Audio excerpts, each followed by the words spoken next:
what's up, Slayers? This is Craig over at Merchant Service Slayers. Just going ahead and hitting y'all up with another video. First off, check out this really cool shirt, though. All right, got it from Retro Rifle. Dropping a little bit of a thing right there. But anyways, got another great video for you guys over there. A lot of good content that we've been pumping out recently. I'm going to keep pumping out more content for y'all. So please, if you guys are liking what we're putting out there, click share, likes, and subscribe to us. Ding the bell also. That way you get notified every single time we come out with new content out there.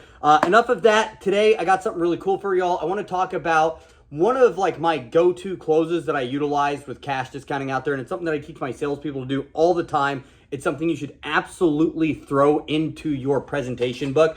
So first off, with getting this sort of multiple choice close set up for cash discounting, you have to have 3 different receipt types set up inside of your presentation book, okay? First one's going to be a true legitimate cash discounting one. The second one's going to be surcharging. Third one's going to be dual pricing, all right?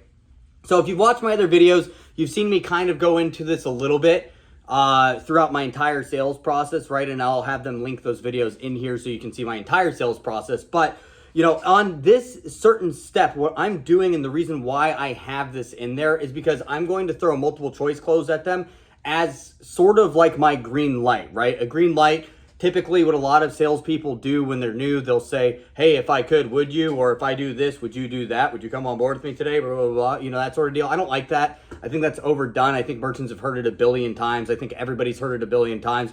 And it's like, it's a corny sales fucking line. I don't like that, right? So what I typically do is I'll jump in 3 different options for a merchant into my presentation book, and I flip over to it, okay? So I've gotten to where the green light would be in your sales presentation. I flip over through my presentation book, or I actually have it on my laptop. I'll go onto my laptop, I'll flip it over, show the merchant, and I'm gonna say, hey, look at the way that we're actually able to do this flat fee program is by taking that fee that you get charged. So taking that percentage fee that you're typically charged, right? That percentage gets ripped away from your business.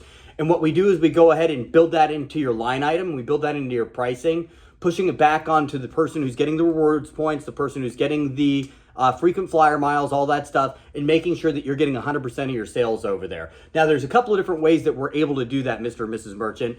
The way that I normally suggest that you do it is flip over. Do it this way. It's called cash discounting. As you can see, there's 2 different receipts here. One of them shows you the full price, right? This is the full price after we've put in that percentage charge in there. And then the next one is if someone pays with cash, it shows a legitimate discount underneath the receipt, right? Second option that we have here is surcharging.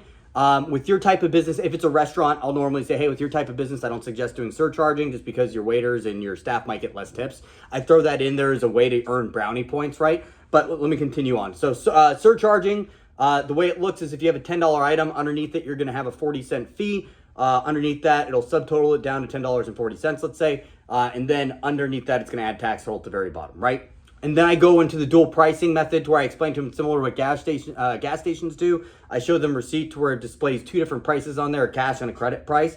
And then I ask them a simple question. Hey, which way would you like your receipts to look? How would you like your receipts to look inside of your business? Well, what am I doing by doing this? What I'm doing here is I'm having them first, I'm making them feel like they have the choice to make with these different receipt options, okay? So they don't have a choice to go do something else. They don't have a choice to say, let me think about it. Their choice is these 3 options. It's surcharging, it's cash discounting, or it's dual pricing, right? I did not give them another option. That's the only options that they have. Make sure that you do that, okay? Now, after that, what's going to happen is there's one of 3 things that'll happen once you do this. One, which is what you really want, is you want them to ask for your advice. Okay, if they ask for your advice, you've successfully set yourself up as the professional, as the individual knows everything about this, right? And they're asking for your guidance. That's a done deal right there. If they ask for your suggestion, the deal's done, it's over. Give them your suggestion on cash discounting or whatever. Give them your suggestion, go into the equipment, go into the close, right?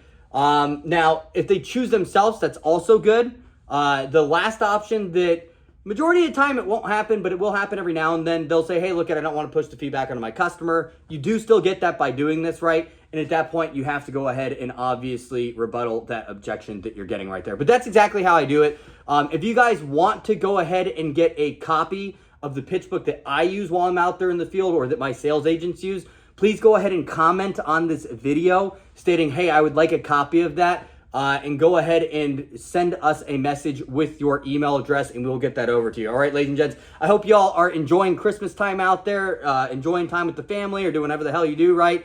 And I hope you guys have a great day or a great evening or a great morning, whatever time you're watching this. All right, ladies and gents, get out there, make it happen. Remember, while you're out there in the field, ABC, always be closing. Have a great day, everybody.